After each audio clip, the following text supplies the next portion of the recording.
Hello traders මේ live market එක රන් වෙන එන්ට්‍රි එකක් තියෙන්නේ.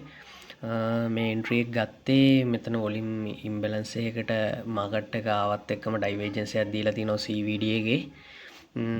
ඒකත් එක්කම මෙතන අපේ DT ට්‍රේඩර් view එකේ සෙලින් ප්‍රෙෂර් එකකින් ඇවිල්ලා මෙතන මේ කියන්නේ CVD ඩෙල්ටා එකත් මේ මෙතන මෙන්න මේ කැනල් එක හැදෙනවත් එක්කම මේකේ මේ කියන්නේ වැඩියගයක් දීලා තියෙනවා. ඊට පස්සේ නෙගටිව් ආපු එක ඩෙල්ටා එක පොසිටිව් වෙලා තියෙනවා මෙතන.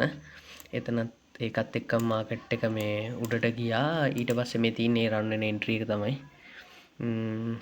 මෙතන ඩයිවර්ජන්ස් එකක් දීලා තියෙනවා CVD එකේ. හරි. මේ අද ගත්ත එන්ට්‍රි එකක් මේ තියෙන්නේ. මේක ගොඩක් දුරට මේක TP එක මේ අනිවාර්යෙන් TP එක වදිනවා. හරි අලුත් වීඩියෝ එකකින් හම්බෙමු.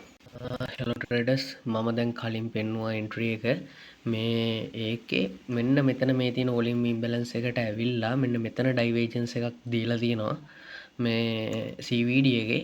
ඒකත් එක්කම මෙතන මේ කියන්නේ බයින් ප්‍රෙෂර් එකකින් ගිහිපු එක අපේ මේ DT ට්‍රේඩර් view එක මේ තියෙන්නේ බයින් ප්‍රෙෂර් එකකින් ඇවිල්ලා ඊට පස්සේ මෙතන සෙල් ඩෙල්ටා එකක් දුන්නා. ඒ වගේම මෙතන CVD ඩෙල්ටා එක මේ එන්න අඩු වුණා මේකේ. ටික ටික මෙන්න මේ කැනල් එකට එනවත් එක්කම මෙතන අඩු වුණා. මේ ඒකත් එක්කම දැන් මාකට් එක පහළට යනවා. මොකද මෙතන ප්‍රධානම මේ රීසන් එක මේ මෙන්න මෙතන තියෙන ඩයිවර්ජන්ස් එක. ඒකත් එක්කම අනිත් එක මේ මාකට් එක සෙල් වෙන්න ගත්තේ මෙන්න මෙතන තියෙන වොලියම් ඉම්බැලන්ස් එකට මාකට් එක ආපු නිසා. හරි අපි මෙන්න මෙතනින් මේ ට්‍රේඩ් එකෙන් අයින් වුණා. එක බලා ගන්න ලේසි අපිට. අනිත් එක මෙන්න මේ අපේ DT ට්‍රේඩර් view එකත් එක්ක අපිට තවත් බලා ගන්න ලේසි එක. මේ ඒකත් එක්කම මෙන්න මෙතනින් එන්ට්‍රි එකෙන් අයින් වුණා.